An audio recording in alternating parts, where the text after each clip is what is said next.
जय हिंद दोस्त। बता दूं कि IOCL में अप्रेंटिस के लिए एक वैकेंसी निकल के आई है। ठीक है, अब ये कितने पोस्ट पे वैकेंसी निकल के आई है, ये किस किस ट्रेड में आई है, इसका फॉर्म कब से भरे जाएंगे, इसका फी कितना लग रहा है और इसका आपका सिलेक्शन का प्रोसेस कैसे है, आज हम सारी चीज़ें आपको डिटेल से बताएंगे। ठीक है, चलिए देखिए IOCL क्या होता है, इंडियन ऑयल कॉरपोरेशन लिमिटेड। ठीक है, जो कि तेल बनाने वाली रिफाइनरी जिसको हम बोलते हैं उसका है। ठीक है, इसमें जो पोस्ट है वो 1820 पोस्ट के लिए अप्रेंटिसशिप निकली है। अब इसमें जो अप्रेंटिसशिप निकली है वो देखिए, पहले निकला है ट्रेड अप्रेंटिसशिप। ट्रेड अप्रेंटिसशिप में क्या क्या मांग रहा है, अगर आप 10वीं पास है उसके साथ आपके पास 2 साल का ITI है। और अब वो ITI किसका होगा, अगर फीटर हो गया, इलेक्ट्रीशियन हो गया, मैकेनिकल हो गया, मेजरमेंट इंस्ट्रूमेंट के लिए हो गया, तो अगर इन सब में अगर आपने ITI किया है तो आप इस फॉर्म को डाल सकते हैं। दूसरा टेक्निकल अप्रेंटिसशिप। टेक्निकल अप्रेंटिसशिप में आपका यदि कोई 3 साल का डिप्लोमा किया है, वो डिप्लोमा मैकेनिकल से हो, इलेक्ट्रिकल से हो, इलेक्ट्रिकल एंड इलेक्ट्रॉनिक से हो, इलेक्ट्रॉनिक से भी हो, तो अगर इन डिपार्टमेंट से अगर आपने डिप्लोमा किया है तो आप इस फॉर्म के लिए एलिजिबल है। ठीक है, तीसरा उनके बाद इन्होंने एक ग्रेजुएट अप्रेंटिसशिप निकाला है। ग्रेजुएट अप्रेंटिसशिप में क्या, कोई अगर सिंपल BA, BSc, BCom या BBA अगर कोई किया है तो इसके लिए भी आप अप्रेंटिसशिप के लिए अप्लाई कर सकते हैं। देखिए इसमें लेकिन बैचलर डिग्री में यही केवल 4 मांगा है, इस बात का ध्यान रखिएगा। अगर BCA कोई किया है तो वो भी नहीं चलेगा, माने बैचलर डिग्री में कोई और चीज हो तो वो नहीं होगा, केवल ये 4 के लिए है। उसके बाद सबसे अच्छा देखिए यहाँ पे है अप्रेंटिसशिप डाटा एंट्री के लिए। डाटा एंट्री में आपका सिंपल, अगर आप 12th पास है, OBC में या जनरल कैटेगरी से आते हैं, अगर आपका 50% मार्क्स है तो आप इस फॉर्म को डाल सकते हैं। अगर वही कोई SC ST का है तो उसके लिए 45% अगर मार्क्स केवल 12th में है तो भी वो डाल सकता है।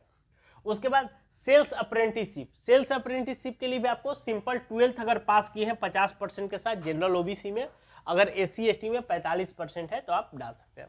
इस 2 पोस्ट में देखिए, इस 2 पोस्ट में एक और स्पेशल आपका ट्रेड क्या है कि अगर इन दोनों में अगर 1 ईयर का अगर आपका एक्सपीरियंस है, 1 ईयर का, वो चाहे डाटा एंट्री में हो चाहे सेल्स अप्रेंटिसशिप में, तो इसके लिए भी अगर आप उस एक्सपीरियंस सर्टिफिकेट के बेस पे, तो आपको अलग से इसमें वैकेंसी दी हुई है, आपको अलग पोस्ट पे काउंट किया जाएगा। तो जिसके पास अगर कोई डाटा एंट्री का मतलब इंडिया लेवल में अगर कोई है, डोमेस्टिक लेवल पर, तो आप उसको जरूर डाल के इस फॉर्म को अप्लाई करें, उसका आपका बहुत ही अच्छा बेनिफिट मिलेगा। ठीक है, तो अब बात करें कि इसमें एज ग्रुप, इसका एज है 18 साल से लेकर 24 साल तक, इसके बीच में आप फॉर्म डाल सकते हैं। ये कब से कब काउंट होगा, 30/9/2023 से आपका ये, अगर 18 साल पूरा हो गया तो आपको ये काउंट होगा। इसके साथ साथ आपको अगर OBC है तो आपको 3 साल की छूट दी जाएगी, यानी आप 27 साल तक। अगर SC ST है तो आपको 5 साल तक आपको छूट दी जाएगी, यानी 30 साल तक आप फॉर्म डाल सकते हैं।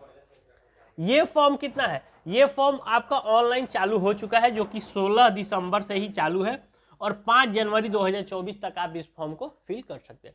इसके लिए आपको कोई भी फी नहीं देना है, यानी कि 0 रुपए पेमेंट है। कोई भी कैटेगरी का, जनरल, OBC, SC ST फी कोई भी हो, आपको कोई फी नहीं देना। तो अब बताइए कितनी अच्छी चीज है, आप अप्रेंटिसशिप भी करें बट आपको यहाँ पे कोई फी भी नहीं देना है।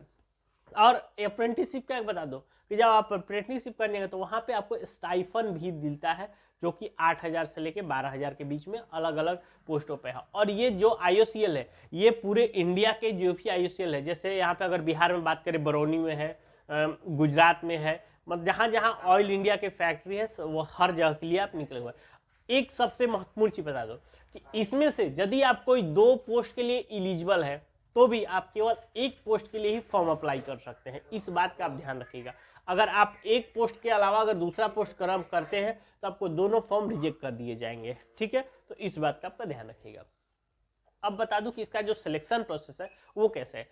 पहले आपका रिटेन एग्जाम होगा, उसके बाद आपका ट्रेड टेस्ट होगा। देखिए रिटेन एग्जाम में आपको क्या पूछे जाएंगे, देखिए हम पहले बात करते हैं ग्रेजुएट के अप्रेंटिसशिप में आपको क्वांटम एप्टीट्यूड और जनरल एप्टीट्यूड से आपको क्वेश्चन पूछे जाएंगे, आपको रीजनिंग से क्वेश्चन पूछे जाएंगे, बेसिक इंग्लिश से, ये तीनों चीजों से आपको क्वेश्चन पूछे जाएंगे। 2 घंटे का आपका समय रहेगा, ठीक है। ये हुआ ग्रेजुएट के लिए। अगर हम नॉर्मल ट्रेड अप्रेंटिस की बात करें तो उसके लिए जनरल एप्टीट्यूड, रीजनिंग और बेसिक इंग्लिश आपका बेसिक से पूछे जाएंगे, जो भी आपका 2 घंटे का समय रहेगा। ये हुआ ग्रेजुएट और ट्रेड का। अब बात करते हैं टेक्निकल का।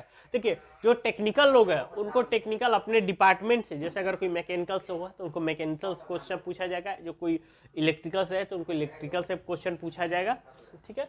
तो ये चीजें रहेंगे ही रहेंगे, इसके साथ आपका वो थोड़ा सा ऐड हो जाएगा, ठीक है। अगर जब आपका ये क्वालिफाई करते हैं उसके बाद आपका ट्रेड टेस्ट होगा।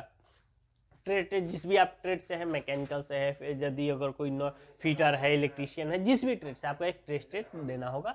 उसके बाद आपका जो भी है डॉक्यूमेंट वेरीफाई होगा, उसके बाद आपको फाइनल सेलेक्ट कर लिया जाएगा, ठीक है। अब इसका जो पासिंग मार्क्स है आपको बता दूं 50% है जनरल और ओबीसी के लिए है, 40% आपको एससी और एसटी के लिए है, ठीक है।